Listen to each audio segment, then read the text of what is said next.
Շնորհակալ եմ, պարոն Սարգսյան, այնպես ստացվեց, որ նախորդ երկու գումարումների ընթացքում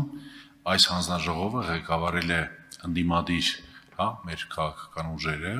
եւ այս գումարման ընթացքում այնպես ստացվեց, որ ամենապրոռուսական քաղաքական ուժը հավակնում է ղեկավարել եվրոպական ուղղությունը եւ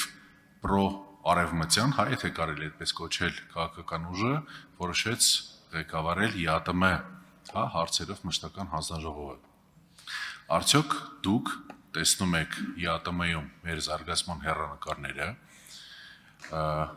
եւ եթե, ինչպես մենք հարցրեցինք մեր ընդդիմադիր գործընկերներին, եթե լինի հանրաքվե ԵԱՏՄ կամ ԵՄ, դուք ինչպես եք տեսնում Հայաստանի ապագան։ Շնորհակալ եմ։ Շնորհակալություն, պարոն Սանդիկով։ Նախ սկսեմ առաջին հարցից։ Ես պատրաստ եմ ղեկավարել այս հանձնաժողովը, Հայաստանի Հանրապետությունը ԵԱՏՄ լիիրավ անդամ է եւ Հայաստանի Հանրապետությունը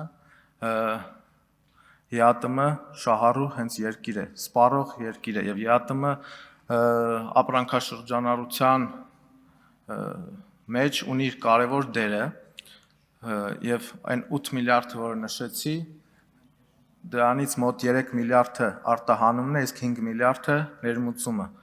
Այսինքն Հայաստանը ԵԱՏՄ շուկայում ոչ միայն տվող, այլև ստացող պետություն է։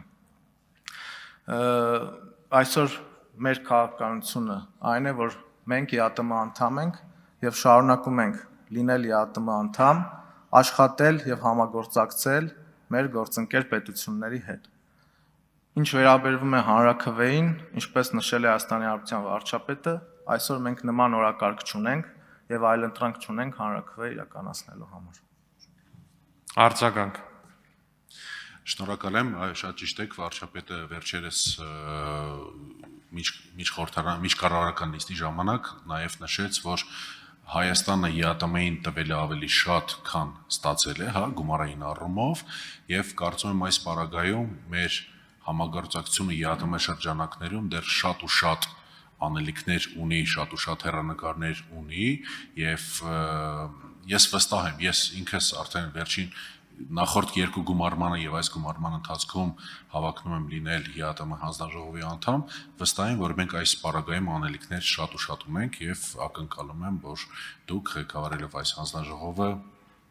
կկոտրեք այն կարծրատիպերը, որ ամենապրո արևմտյան քաղաքական ուժը կարող է նաև ԵԱՏՄ ինտեգրացիոն գործընթացներում շատ մեծ հաջողություններ ունենալ։ Շնորհակալ եմ։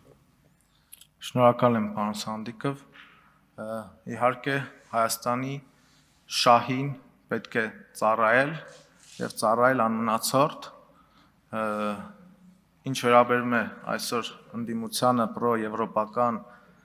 խոսքին, իհարկե շատերս հասկանում ենք, որ դա ընդամենը խոսքեր են եւ ոչ թե համոզմունք, իսկ